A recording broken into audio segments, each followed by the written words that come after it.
तो जीपी का एक और एस्पेक्ट देखते हैं, choosing terms of GP when product of terms is given. अच्छा, इस तरह का सिमिलर केस अपन एपी के केस में देख चुके हैं। जैसे एपी के केस में क्या था, यदि 3 टर्म्स, 4 टर्म्स या 5 टर्म्स एपी की यदि हमको दे रखी हो और उनका सम दे रखा हो, तो एपी की टर्म्स जो है हम किस तरह से चूज करते थे। जैसे 3 टर्म्स हैं तो एपी की टर्म्स हम इस तरह से चूज करते थे, ए माइनस डी, ए और ए प्लस डी, ताकि हमको एपी का यदि इन 3 टर्म्स का यदि सम दे रखा है ना, कोई भी वैल्यू ए दे रखी है, तो बेसिकली डी कैंसिल आउट हो जाता है। ठीक है, जीपी में भी है ना एक सिमिलर ट्रिक कहें या सिमिलर मेथड जो है हम यूज करते हैं। और जीपी के केस में क्या है, हमको क्या दिया हुआ होगा, प्रोडक्ट दिया हुआ होगा जीपी का, है ना, उन टर्म्स का प्रोडक्ट दिया हुआ होगा। तो सपोज 3 टर्म्स दे रखी हैं जीपी की, तो जीपी की टर्म्स जो है वो हम इस तरह से चूज करते हैं, ए बाय आर, ए और ए आर। ठीक है, इनका प्रोडक्ट यदि दे रखा है तो ये जो है प्रोडक्ट जो है वो क्या हो जाएगा, ए क्यूब, है ना। एपी के केस में सम जो है वो क्या हो जाता था, 3a हो जाता था, और a जो है फिर a/3 हो जाता था। ठीक है, तो जीपी के केस में है ना r जो है कैंसिल आउट हो गया, a क्यूब आ गया। अच्छा, सिमिलरली यदि हमको जीपी की 4 टर्म्स दे रखी हैं, तो हम किस तरह से चूज करते हैं इनको, a/r क्यूब, a/r, ar और ar क्यूब।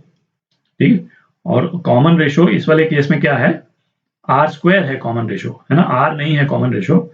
कॉमन रेशो को मैं यदि आर नॉट बोल दूं तो कॉमन रेशो जो है वो आर स्क्वायर हो जाएगा। और इस वाले केस में भी हम इनका प्रोडक्ट यदि लेते हैं, ठीक है, तो ये क्या आ जाएगा, a⁴ आ जाएगा। ठीक है, तो कम से कम जो फर्स्ट टर्म है वो तो आ ही जाती है, और फिर डिपेंडिंग ऑन कि क्वेश्चन में और कौन सी इंफॉर्मेशन दे रखी है ना, हम क्वेश्चन को सॉल्व कर सकते हैं। ठीक है, तो एक एग्जाम्पल कर लेते हैं, उससे और क्लियर हो जाएगा।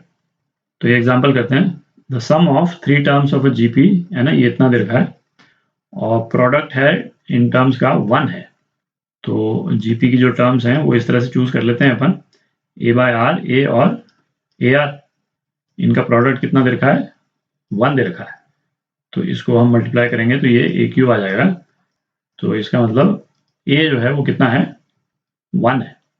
ठीक है, अच्छा, सम ऑफ 3 टर्म्स ऑफ जीपी, इसका मतलब क्या है, a/r प्लस a r, ये कितना दे रखा है, 39/10 दे रखा है। ठीक है, अच्छा, a की जगह अपन 1 डाल देते हैं, तो क्या आ जाएगा, 1 plus r square into 10 is equal to 39r। ठीक है, ये क्या हो जाएगा, 10r square minus 29r plus 10, 0 के बराबर। और इसको हम रिजॉल्व कर लें तो क्या आ जाएगा, यह आता है 2r minus 5 into 5r minus 2 is equal to 0। तो r की 2 वैल्यूज आ गई अपने पास में, r इज इक्वल टू 5/2 और r इज इक्वल टू 2/5, है ना। दोनों ही करेक्ट हैं। पहले वाले केस में जीपी जो है इंक्रीज कर रही है, और दूसरे वाले केस में जीपी जो है वो डिक्रीज कर रही है।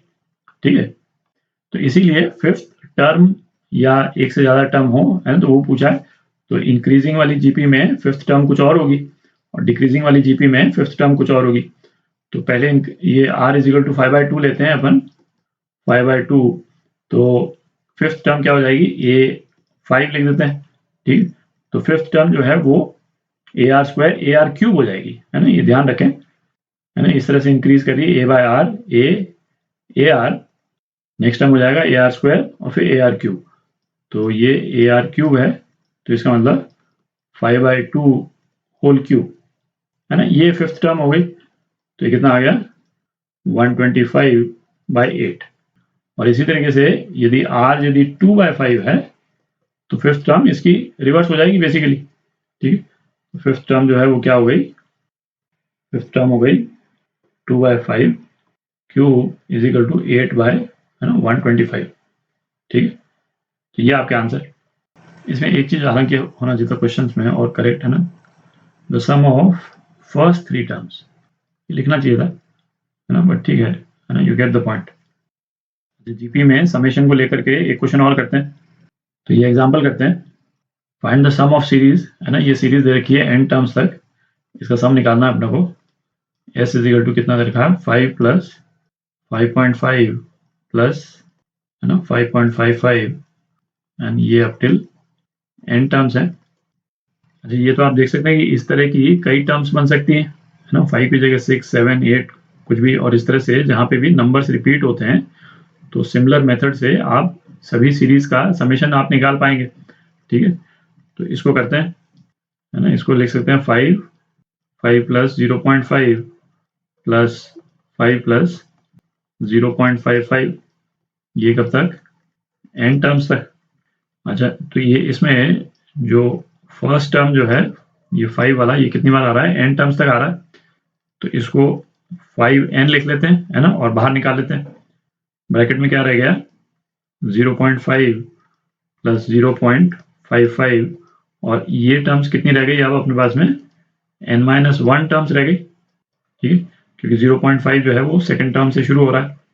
ये क्या हो जाएगा 5n प्लस 5 यदि अपन कॉमन ले लें, 5 यदि अपन ने कॉमन ले लिया तो यहाँ पे क्या आ जाएगा 0.1 प्लस 0.11 प्लस 0.111, और ये कब तक है, ये भी n-1 टर्म्स तक है।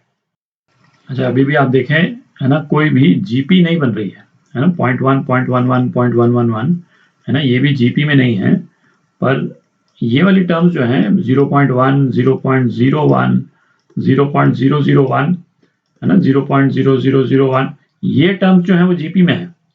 तो किसी तरह से ये ऊपर वाला जो एक्सप्रेशन है इसको अपन इस नीचे वाले एक्सप्रेशन में यदि कन्वर्ट कर देते हैं तो हमारे पास में एक जीपी आ जाएगी। ठीक है, तो हमारा एम यही है, वहां से हम 0.1 0.11 तो लेकर के आ गए, हमारा फाइनल एम क्या है, इसको इस वाले फॉर्म में लेकर के आना ताकि एक जीपी बन जाए। ठीक है, तो उसके लिए हम क्या करते हैं, इस वाले एक्सप्रेशन को जो ब्रैकेट वाला एक्सप्रेशन है 9 से मल्टीप्लाई और डिवाइड कर दें। ठीक है, तो डिवाइड कर दिया उसको तो बाहर ले गए, और 9 से अंदर मल्टीप्लाई कर दें तो मैं यहीं पे लिख देता हूँ है ना, ये 0.99 हो जाएगा, ये 0.999 हो जाएगा, और ये n-1 टर्म्स। ठीक है, ये हो जाएगा। अब इसको मिटा देता हूँ एक बार। तो अब देखें, अब इस एक्सप्रेशन को हम कैसे लिख सकते हैं, ये प्लस 5/9 ये तो हो ही गया। फर्स्ट टर्म है इसको हम लिख सकते हैं 1 माइनस 0.1, देख लें दूसरे वाले को 1 माइनस 0.01, फिर उसके बाद में 1 माइनस 0.001 प्लस, और ये n-1 टर्म्स तक है। ठीक, तो अब आप देख रहे हैं ये जो एक्सप्रेशन, ये जो अपने को चाहिए था है ना, ये सीरीज आ गई अपने पास में, और ये सीरीज जो है वो जीपी में है। ठीक है, तो ये 1 वाली जो टर्म्स हैं, 1 वाली टर्म्स कितनी बार आ रही है 9-1 बार आ रही है, तो इसको हम क्या लिख सकते हैं 5n प्लस 5/9, ये तो n-1 टाइम्स हो गया। ठीक है, माइनस 5/9, और ये अंदर जितने जो टर्म्स आ गए ये जीपी में है अब 0.01 प्लस 0.001 और सो ऑन, और ये n-1 टर्म्स तक है।